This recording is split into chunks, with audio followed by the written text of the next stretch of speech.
আমি বলেছিলাম দুইটা খাতে আমাদের সংস্কার দরকার, একটা শিক্ষা খাতে আর একটা হচ্ছে চিকিৎসা খাতে।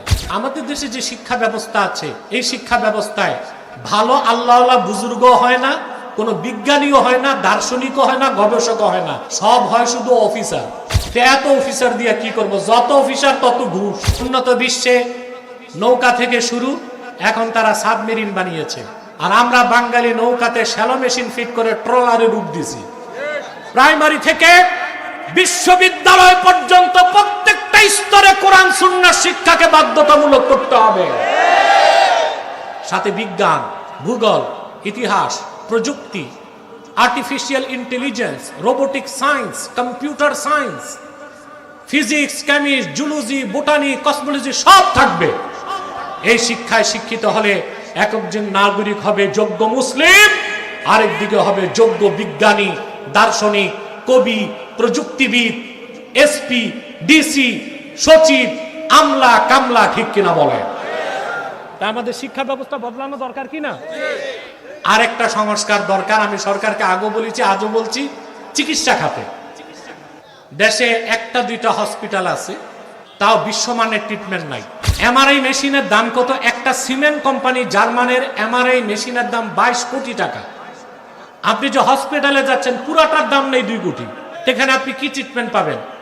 এটা দেখার দায়িত্ব সরকারের, এটা দেখে না।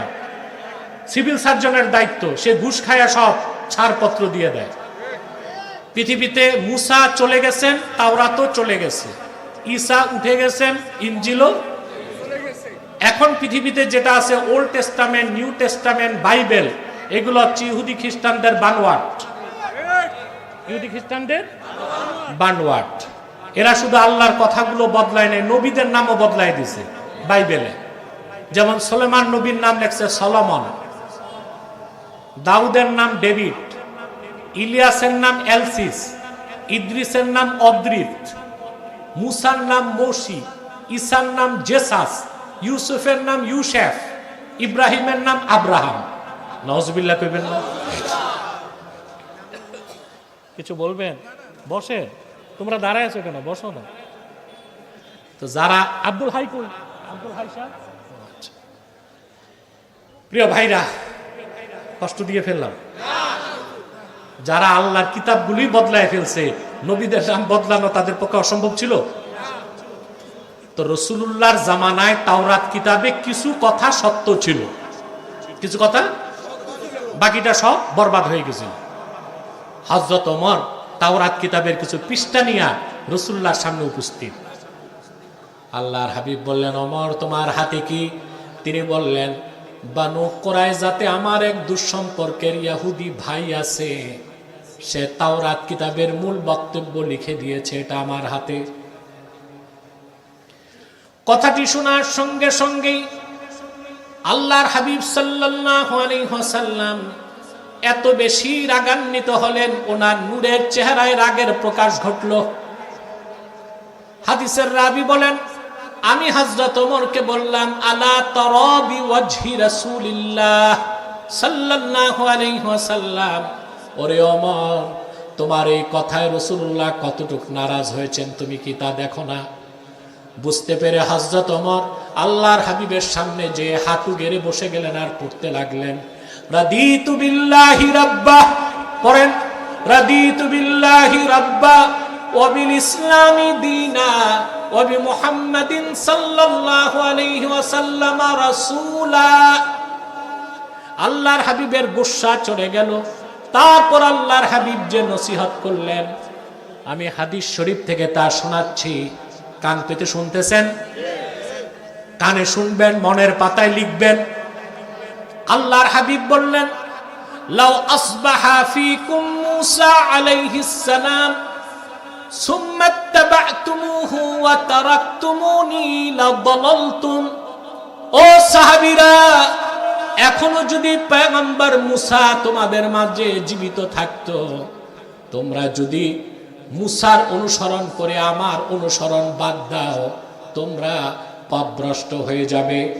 অন্য হাদিস ইমাম আহমদ বিন হাম্বল রওয়ায়াত করেছেন, রাসূলুল্লাহ সাল্লাল্লাহু আলাইহি ওয়াসাল্লাম বলেছেন, লাউ কানা মূসা হাইয়া মা ওয়াসিআহু ইল্লা ইত্তিবাই। যদি নবী মুসাও এখনো বেঁচে থাকতো, আমি মুহাম্মদ সাল্লাল্লাহু আলাইহি সাল্লামের অনুসরণ করা ছাড়া তার মুক্তির কোনো বন্দোবস্ত থাকতো না। তাহলে যদি ইসলামের বাইরে, রাসূলুল্লাহর সুন্নাহের বাইরে অন্য ধর্মের ভালো কিছু নেওয়ার তো প্রশ্নই আসে না।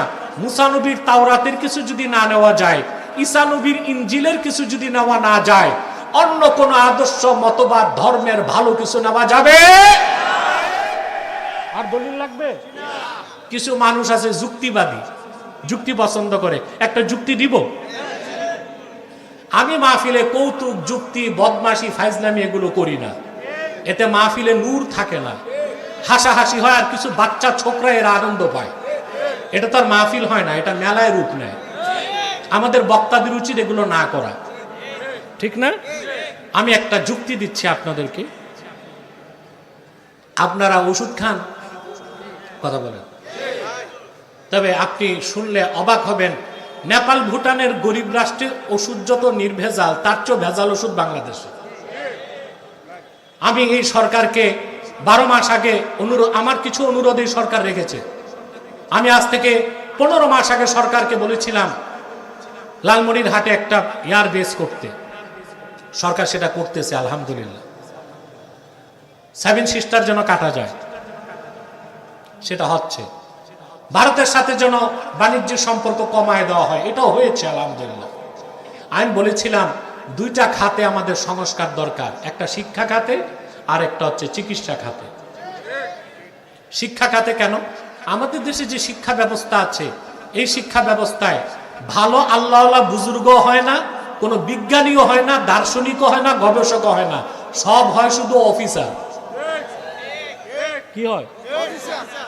এত অফিসার দিয়ে কি করব? যত অফিসার তত ঘুষ। যত অফিসার। ঢাকা বিশ্ববিদ্যালয় প্রতিষ্ঠিত হয়েছে 1921 সালে। 100 বছর পার হয়ে গেছে, একজন বিজ্ঞানী তারা দিছে আমাদের? উন্নত বিশ্বে নৌকা থেকে শুরু, এখন তারা সাবমেরিন বানিয়েছে। আর আমরা বাঙালি নৌকাতে শ্যালো মেশিন ফিট করে ট্রলারে রূপ দিছি। আমাদের দেশের জাতীয় বাহন কোনটাকে বলা যায়? রিক্সা। জাতীয় বাহন নাই, এরকম কোনো সিগনিফিকেশন নাই যে কোনটা জাতীয় বাহন। বলি যদি জাতীয় বাহন কি হবে, রিক্সাকে বলতে হয়। এই রিক্সা পৃথিবীর কোন দেশ থেকে আমদানি হয়েছে জানেন? বলেন তো একদম। জাপান। জাপান রিক্সা বানালো, আমরা এই রিক্সাকে আপন করে নিলাম। জাপান এখন রকেট পাঠাচ্ছে, আর আমরা রিক্সাতে মোটর ফিট করে টেসলা বানাইলাম। তা আমরা এমন এক শিক্ষা ব্যবস্থা পেয়েছি যেখানে না আল্লাহওয়ালা বুজুর্গ লোক হয়, না ভালো বিজ্ঞানী দার্শনিক হয়, সব হয় অফিসার ঘুষ খাওয়ার জন্য। আমাদের শিক্ষা ব্যবস্থাকে বদলাতে হবে। প্রাইমারি থেকে বিশ্ববিদ্যালয় পর্যন্ত প্রত্যেকটা স্তরে কোরআন সুন্নাহ শিক্ষাকে বাধ্যতামূলক করতে হবে। সাথে বিজ্ঞান, ভূগোল, ইতিহাস, প্রযুক্তি, artificial intelligence, robotic science, computer science, physics, chemistry, zoology, botany, cosmology সব থাকবে। এই শিক্ষায় শিক্ষিত হলে একজন নাগরিক হবে যোগ্য মুসলিম, আরেকদিকে হবে যোগ্য বিজ্ঞানী, দার্শনিক, কবি, প্রযুক্তিবিদ, এসপি, ডিসি, সচিব, আমলা, কামলা। ঠিক কিনা বলে? আমাদের শিক্ষা ব্যবস্থা বদলানো দরকার কিনা? আরেকটা সংস্কার দরকার। আমি সরকারকে আগেও বলেছি, আজও বলছি, চিকিৎসা খাতে। কোথায়? দেশে 1টা 2টা হসপিটাল আছে, তাও বিশ্বমানের ট্রিটমেন্ট নাই। এখানে ট্রিটমেন্ট করতে গেলে বাড়িঘর বিক্রি করতে হয়। আর যত হসপিটাল দেখেন, আমার মনে হয় সারা বাংলাদেশে এত ক্লিনিক আর হসপিটাল নাই কুমিল্লাতে যত ক্লিনিক আর হসপিটাল। এক ধান্দার ব্যবসা। হসপিটাল একটা দিলেই হইল। আপনি জানেন এমআরআই মেশিনের দাম কত? একটা সিমেন্ট কোম্পানি জার্মানের এমআরআই মেশিনের দাম 22 কোটি টাকা। আপনি যে হসপিটালে যাচ্ছেন পুরাটার দাম নেই 2 কোটি। কথা বলেন, এখানে আপনি কি ট্রিটমেন্ট পাবেন? এটা দেখার দায়িত্ব সরকারের, এটা দেখে না। সিভিল সার্জনের দায়িত্ব, সে ঘুষ খায়া সব ছাড়পত্র দিয়ে দেয়। তো তো বলছিলাম আমাদের চিকিৎসা খাতকে ঠিক করতে হবে। সেজন্য কি দরকার? ভালো ডাক্তার, ভালো হসপিটাল, আর সবচেয়ে বেশি দরকার নির্ভেজাল ঔষধ। আমাদের ওষুধগুলো ভেজাল, এগুলোতে র ম্যাটেরিয়াল কম, আটা ময়দা বেশি, আর জিঞ্জিরায় যে ইনজেকশন হয় সব ডাবের পানি। তো যে কথা বলছিলাম, যুক্তি দিচ্ছি, একটা যুক্তি। ক্যান্সারের কেমোথেরাপি সবচেয়ে বেশি দাম। এটা যদি বিদেশেরটা কিনেন, এক শিশির দাম 1 লাখ টাকা। এখন আপনি এক শিশি কেমোথেরাপি কিনছেন, ওখানে তারিখ লাগবে না? কথা বলেন। তারিখ দেওয়া আছে 2026 জানুয়ারি 8 তারিখ রাত 12টা পর্যন্ত টাইম। 2026 8ই জানুয়ারি রাত 1টায় এই শিশির দাম কত? কিনছেন তো 1 লাখ টাকা দিয়ে, 1 পয়সা না, কারণ ডেট এক্সপায়ার্ড, মেয়াদ। মুসা নবী আল্লাহর কাছ থেকে যে শরীয়ত এনেছেন তার মেয়াদ চলে গেছে। ঈসা নবী যে দিন এনেছিলেন তার মেয়াদ চলে গেছে। আর আল্লাহর আখির নবী মুহাম্মদ সাল্লাল্লাহু আলাইহি ওয়াসাল্লাম 1500 বছর আগে যে দিন ইসলাম এনেছেন তার মেয়াদ ছিল, আছে, কিয়ামত পর্যন্ত থাকবে। সেই ইসলামের বাইরে যে অন্য কোন ধর্মতন্ত্র মতবাদ থেকে ভালো কিছু থাকলেও নেওয়া যাবে না। ওগুলো কোনোটা মেয়াদ চলে গেছে, কোনোটা বাতিল, কোনোটা ভেজাল, কোনোটা বিষ। সেজন্য আল্লাহ তাআলা বলেছেন, কুল ইন কুনতুম তুহিব্বুনাল্লাহ ফাত্তাবিউনি ইউহিব্বুকুমুল্লাহ। হাবিব আমার মুহাম্মদ সাল্লাল্লাহু আলাইহি ওয়াসাল্লাম, আপনি বলুন, যদি তোমরা আল্লাহকে ভালোবেসে থাকো, আমার অনুসরণ করো, আল্লাহ তোমাদেরকে ভালোবাসবেন, আর তোমাদের জিন্দেগীর সব গুনাহ মাফ করে আল্লাহ তোমাদের জান্নাত দিয়ে দিবেন। রাসূলুল্লাহর অনুসরণ ঐচ্ছিক না আবশ্যিক? পরের আয়াতে আল্লাহ বলেছেন, কুল আতিউল্লাহ ওয়ার রাসূলা ফাইন তাওয়াল্লাউ ফাইন্নাল্লাহা লা ইউহিব্বুল কাফিরিন। মুহাম্মদ সাল্লাল্লাহু আলাইহি ওয়াসাল্লাম, আপনি আরো বলুন, তোমরা আল্লাহর আনুগত্য করো, তার রাসূলের আনুগত্য করো। যদি এই কথা থেকে তারা মুখ ফিরিয়ে নেয় তারা কাফের, আর আল্লাহ রাব্বুল আলামিন কাফেরদেরকে ভালোবাসেন না। সাদাকাল্লাহুল আযীম ওয়া সাদাকা রাসূলুহুন নবিয়ুল কারীম ওয়া নাহনু আলা যালিকা মিনাশ শাহিদিন ওয়াশ শাকিরিন ওয়ালহামদুলিল্লাহি রাব্বিল আলামিন। আমার সাথে না তোমাদের ওয়াদা, আমি উঠার আগে উঠব না। বসো, আর কষ্ট দিচ্ছি না। কয়েকটা জরুরি কথা বলে চলে যাচ্ছি আমি। এখানে আপনারা বিভিন্ন দলমতের লোক আছেন না? কথা বলেন। বাংলাদেশে এখন সবাই ঐক্য চায়। ইউটিউবার বসো, বসো, তোমরা বসো। বাংলাদেশে সবাই কি আপনারা চান? আমি ঐক্য চাই। আমার এটা বড় স্বপ্ন, যে জন্য আমি কাজ করি। আমি চাই খেলাফার ভিত্তিতে বাংলাদেশে ইসলামী রাষ্ট্র হবে। তবে এর আগে সংসদ খালি রাখা যাবে না। ইসলামের পক্ষে কথা বলার জন্য যত বেশি সম্ভব লোক আমরা চাই সংসদে যাক, ঠিক না? কিন্তু আমি একটা জিনিস প্রচার করি বাংলাদেশে, আমি অরাজনৈতিক ঐক্য চাই। কারণ রাজনৈতিক ঐক্যের চেয়ে আল্লাহর দ্বীনের স্বার্থে অরাজনৈতিক ঐক্য বেশি দরকার। আপনার এই হাজার হাজার লোক বসে আছেন না? কথা বলেন। আমি বয়ান করতেছি, শুনতেছেন না? এটা কুমিল্লা কত আসন? বলেন নাউজুবিল্লাহ জোরে। আমি নিজে যদি এই আসনে দাঁড়াই, যত লোক আছেন 3 ভাগের 1 ভাগ লোক আমাকে ভোট দিবেন? জি না। 70টা কর্মী আসা? জি না। এইটা আমাদের দেশের অনেক পীর সাহেব, অনেক আলেম, অনেক বক্তা বুঝে না। মাঠে যা থাকে মনে করে এই সব আমার ভোটার, পরে নির্বাচনের পর দেখে পাশের আগে বাস। জামানত গেছে। মাশাআল্লাহ, নুরুজ্জামান সাহেব, মাওলানা নুরুজ্জামান সাহেব এসেছেন, বসেন। এই আবেদপুরের সবচেয়ে পুরনো আলোচকদের একজন মাওলানা নুরুজ্জামান সাহাব, তিনি এসেছেন, বক্তব্য রাখবেন, ধৈর্যের সাথে বসবেন। কথা শুনতেছেন? তো আমি যখন রাজনৈতিক প্রশ্ন আনবো আপনারা ভাগ হয়ে যাবেন। জামাত একদিক, বিএনপি একদিক, এনসিপি একদিক, আওয়ামী লীগ আরেক দিক। সেজন্য আমি বলি যে আমি দ্বীনের স্বার্থে অরাজনৈতিক ঐক্য চাই। 3টি স্বার্থে আমরা এক হয়ে যাব। কয়টি স্বার্থে? জোরে বলেন।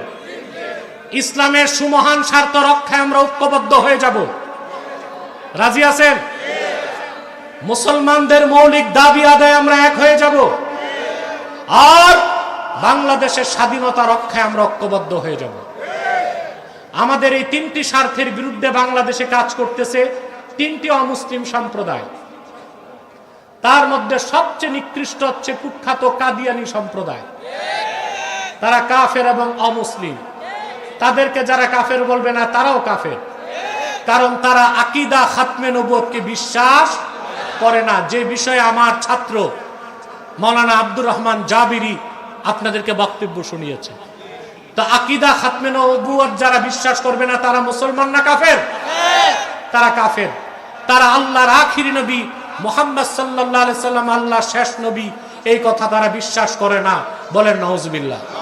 সেজন্য তারা কি? চিল্লায়া বলেন, তারা কি? তাদেরকে যারা কাফের বলবে না তারা কি? মানুষকে ধোঁকা দিতে তারা মুসলমানদের মতো দাড়ি রাখে, টুপি লাগায়, তাই বলে তারা মুসলমান হবে? বলেন, নাম রাখলে মুসলমান হবে? দাড়ি তো অনেকেই রাখে, তাতে সমস্যা কি? রবি ঠাকুরের দাড়ি ছিল না? সে কি মুসলিম ছিল না অমুসলিম? নাম রাখলে মুসলমান হওয়া যায়? টুপি লাগালে মুসলমান হওয়া যায়? দিল্লি পার্লামেন্টে হিন্দু এমপিরাও তো টুপি লাগায়, তাই বলি কি তারা মুসলমান হবে? নাম রাখলে মুসলমান হওয়া যায়? এক শয়তান বোতলে পেশাব করে উপরে নাম লেখছে শরবত, এটা কি শরবত হবে? ভিতরে কি? তদ্রুপ কাদিয়ানীরা শেষ দরজার কুখ্যাত কাফের আব্দুল আউয়াল, আব্দুস সামাদ, মুবাশশির আলী, কবির চৌধুরী, শাহরিয়ার কবির, নিঝুম মজুমদার, এসব নাম রাখার দ্বারা তারা মুসলমান হতে পারে না।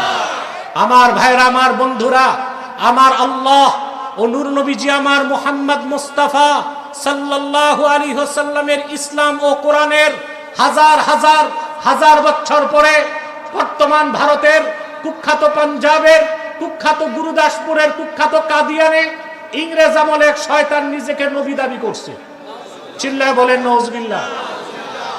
ওই শয়তানটার নাম রেখেছিল তার বাপ মির্জা গোলাম আহমদ কাদিয়ানি। সাবধান, তাকে গোলাম আহমদ বলা যাবে না, কারণ গোলাম আহমদ অর্থ আহমদ এর গোলাম। কোন কাফের কোনদিনও গোলাম আহমদ এর গোলাম হতে পারে না। আর কাদিয়ানের কাজ্জাব ছিল শেষ দরজার কুখ্যাত কাফের, সে গোলাম আহমদ এর গোলাম ছিল না, সে ছিল কুখ্যাত শয়তানের কুখ্যাত গোলাম। কাদিয়ানের কাজ্জাব, মিথ্যা নবুয়তের দাবিদার, ইংরেজদের পা চাটা গোলাম মির্জা গোলাম শয়তান কাদিয়ানির উপর গজব এসেছে 1908 সালে। যখন গজব এসেছে, কাদিয়ানের কাজ্জাব, মিথ্যা নবুয়তের দাবিদার মির্জা গোলাম শয়তান কাদিয়ানি 1908 সালে ধ্বংস হয়ে কুখ্যাত জাহান্নামের কুখ্যাত কুকুরে পরিণত হয়েছে, তার অনুসারীরাও ধ্বংস হয়েছে। বর্তমানে কিছু কাদিয়ানি বাংলাদেশে আছে, নাম পরিবর্তন করে করে তারা মিথ্যা পরিচয় দেয়। কখনো নিজেদের পরিচয় দেয় আহমদী জামাত, কখনো বলে আহমদিয়া জামাত, কখনো বলে আহমদী সম্প্রদায়, কখনো বলে আহমদিয়া সম্প্রদায়, কখনো বলে আহমদী মুসলিম জামাত, কখনো বলে আহমদিয়া মুসলিম জামাত। সাবধান, যত কাদিয়ানি ছিল আছে থাকবে, তারা কেউ আহমদী জামাত নয়, আহমদিয়া জামাত নয়, আহমদী সম্প্রদায় নয়, আহমদিয়া সম্প্রদায় নয়, আহমদী মুসলিম জামাত নয়, আহমদিয়া মুসলিম জামাত নয়, তারা শয়তানি জামাত, কুখ্যাত জাহান্নামের কুখ্যাত কুকুরের দল। আমাদের সকল দলের একটাই দাবি, অনতিবিলম্বে স্বাধীন বাংলায় শয়তান কাদিয়ানীদেরকে রাষ্ট্রীয়ভাবে অমুসলিম ঘোষণা করতেই হবে, করতেই হবে, করতেই হবে। এই দাবি আদায়ে যদি তাহরিকে খাতমে নবুয়ত বাংলাদেশ জান ও মাল দেবার ডাক দেয়, কারা কারা প্রস্তুত আছেন হাত তুলে দেখা।